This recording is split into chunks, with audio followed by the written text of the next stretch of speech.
திருப்பரங்குன்றம் மலை உச்சியில் தீபம் ஏற்றலாம் என உயர்நீதிமன்ற மதுரை அமர்வு தெரிவிப்பு. திருப்பரங்குன்றம் மலை உச்சியில் இருக்கும் தீபத்தூணில் கார்த்திகை தீபம் ஏற்றலாம் என உயர்நீதிமன்ற மதுரை அமர்வு தீர்ப்பு. சற்று முன் கிடைத்த செய்தி. திருப்பரங்குன்றம் மலை உச்சியில் இருக்கும் தீபத்தூணில் கார்த்திகை தீபம் ஏற்றலாம் என உயர்நீதிமன்ற மதுரை அமர்வு தீர்ப்பு.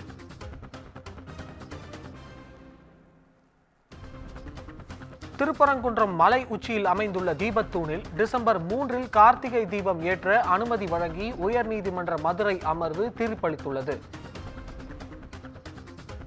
சற்று முன் கிடைத்த செய்தி. திருப்பரங்குன்றம் மலை உச்சியில் இருக்கும் தீபத்தூணில் கார்த்திகை தீபம் ஏற்றலாம் என உயர்நீதிமன்ற மதுரை அமர்வு தீர்ப்பளித்துள்ளது. திருப்பரங்குன்ற மலை உச்சியில் அமைந்துள்ள தீபத்தூணில் வரும் டிசம்பர் 3 கார்த்திகை தீபம் ஏற்ற அனுமதி வழங்கிய உயர்நீதிமன்ற மதுரை அமர்வு தீர்ப்பு. இது குறித்த கூடுதல் செய்திகளுக்காக நம்முடன் செய்தியாளர் சிவகுமார் இணைந்திருக்கிறார். வணக்கம் சிவகுமார், கூடுதல் தகவல்களை பதிவு செய்யலாம். திருப்பரங்குன்றம் மலை மேலுள்ள உச்சிப்பிள்ளையார் கோயில் மண்டபம் அருகே மண்டபத்தின் மேல் சுப்பிரமணிய சுவாமி கோவில் தரப்புல ஆண்டுதோறும் கார்த்திகை மகாதீபம் ஏற்றப்படுறது வழக்கம். இந்நிலையில மலை உச்சியில தீபத்தூண்ல கார்த்திகை தீபம் ஏற்றுவது காலங்காலமாக நடந்து வந்ததும் வியட்நாம் உலகப்போரின் போது பாதுகாப்பு காரணமாக ஆங்கிலேய அரசு அதை தடை செய்திருந்தோம்.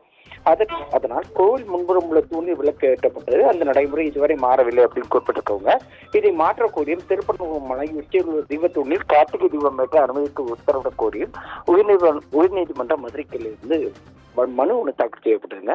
மதுரை மாவட்டம் ஏழுமலை ராமரவிக்குமார் அப்படிங்கிற தாக்கல் செய்த அந்த மனுவோட விவரம் என்ன, திருப்பரங்குன்றம் மலை உச்சியில 3ஆம் தேதி கார்த்திகை தீபம் ஏற்பாடு செய்ய சுப்பிரமணிய சுவாமி கோவில் நிர்வாகத்துக்கு மனு அனுப்பியதாகவும் அந்த மலை உச்சியில் உள்ள பழமையான தீபத்தூணில் கார்த்திகை தீபம் ஏற்ற சட்ட ரீதியாக தடை இல்லை, ஆனால் தர்காவில் இருந்து 15 மீட்டர் தொலைவு உள்ளது.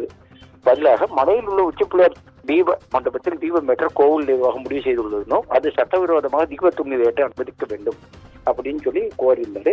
இதுல குறிப்பிட்ட நிலையில நீதிபதி ஜி சுவாமிநாதன் விசாரித்த அறநிலையத்துறை மூத்த வழக்கறிஞர் சண்முகசுந்தரம் பாரம்பரியமாக உச்சிப்பிள்ளையார் கோயிலில் தீபத்தூணில் தீபம் ஏற்றப்படுகிறது, தவறான நோக்கத்தில் ஆதாரம் இல்லாமல் ராமகுமார் மனு பிடித்திருக்கார் அப்படின்னு சொல்லி வாங்கிட்டாரு. மனை விசாரித்த நீதிபதி ஜி சுவாமிநாதன் இருதரப்பு பிரதிவாதங்களையும் கேட்டதை விட திருப்பரங்குன்றம் மலையில் நேரில் சென்றும் பார்வையிட்டாரு.